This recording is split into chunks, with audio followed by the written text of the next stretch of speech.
This is the Monta Atlas. I have the charcoal dial on the bracelet to share with you today. And this is a very solid piece, a versatile piece. And it displays a lot of elements that we generally love to see as watch collectors. So I'll talk about all of the positives. I'll share my own opinion on what could be done to improve this watch. And I hope you enjoy the content. So let's start with some macro shots. We'll go in on the dial on a very close level and take a look at the details. So there are a couple things that I really enjoy about the dial. First are the applied markers. They're tall, they're very dimensional. They have some flair and curvaceous parts to them. I think they really demonstrate some attention to detail here. So note the three different sizes. Even the smallest size has some substance to it. So I think that is a nice part of the dial up close. And then the other thing that I enjoy is the angled GMT tip. On this GMT hand, there's a date at the 6 o'clock position, which lends to some symmetry, just some visual balance of the dial. And all of these details, all of the color, the sun ray, the printing, it's visible under a sapphire crystal with 7 layers of anti-reflective coatings on the underside of the crystal. So you see a nice degree of clarity throughout. You're not seeing a lot of reflections, but you're also not getting ARC on the top of the crystal, which I recognize can scratch. You can mar it, you can mark it as you use your sports pieces over time. And this is definitely a sports watch. I really like the finishing here. It's mostly brushed, but it does have some restrained use of high polished elements that add a level of visual interest. I like the inner lug polished bevel. I think that's a detail that you don't see very often, especially at this price. I like the sunray bezel. The link shoulders are very smooth. There is not a hot spot on this watch. Now let's take a look at the bracelet. This is where I think the watch really steps it up and goes to the next level. This has a fantastic bracelet and clasp system. There will be full link articulation, a silky smooth feel on wrist.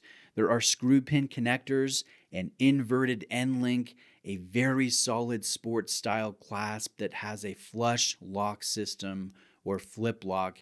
And that's something, again, you don't normally see sub $3,000. I think that is nice attention to detail. There's a logo done here for Monta, and the best part is a toolless quick adjustment system. So there are 3 different micro positions that you access by pulling down on this side of the bracelet and then just moving them into the position and locking it by pulling up on that side of the bracelet. Very similar to how Glide Lock operates with Rolex. And Monta on their website says that this is the most comfortable watch bracelet on the planet. And I don't know if that's an exaggeration, but it could not be. It's a very comfortable watch bracelet. I think it's engineered to a high degree, it's executed to a high degree, and it really elevates the overall package of this Atlas from Monta. Very impressed when it comes to the bracelet and the clasp. Now let's talk about the size. 38.5 millimeters in case diameter, 47 millimeters lug tip to lug tip, 20 millimeter lugs, and this is only 10.7 millimeters tall, so nice and trim on wrist. I think that thinness makes a difference. And this is a versatile watch, not only in color, but just with the proportions, with the size. For reference, my own wrist is 7.25 inches in circumference, and I like the way this looks on my larger wrist. This has 150 meters of water resistance, a thread down signed crown that is a cupcake form. So I like the style, I like the fit, I like the details. I love this bracelet.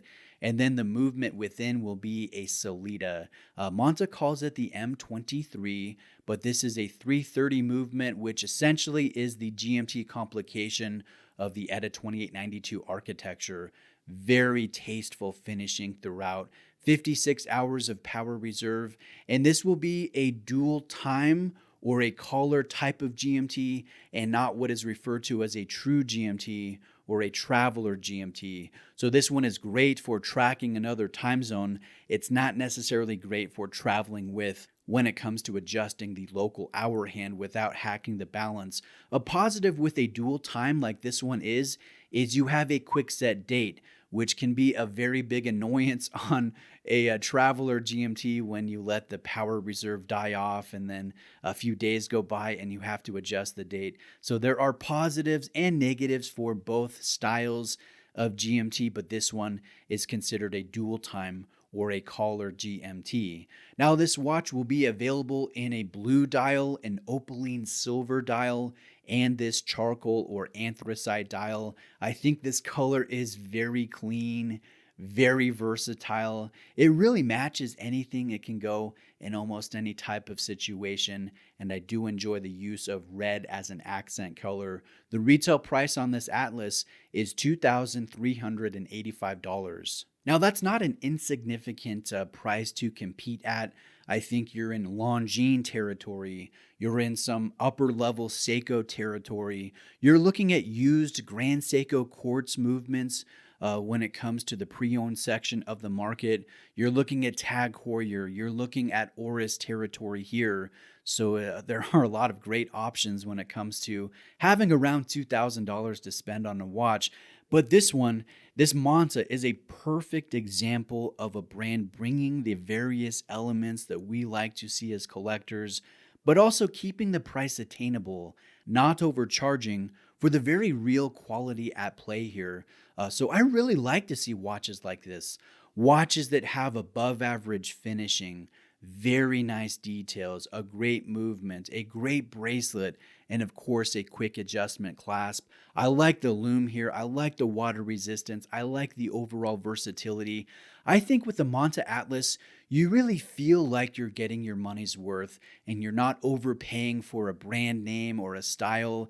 This has original design language. So again, I think it is a very strong offering in the market, even though the price is fairly significant.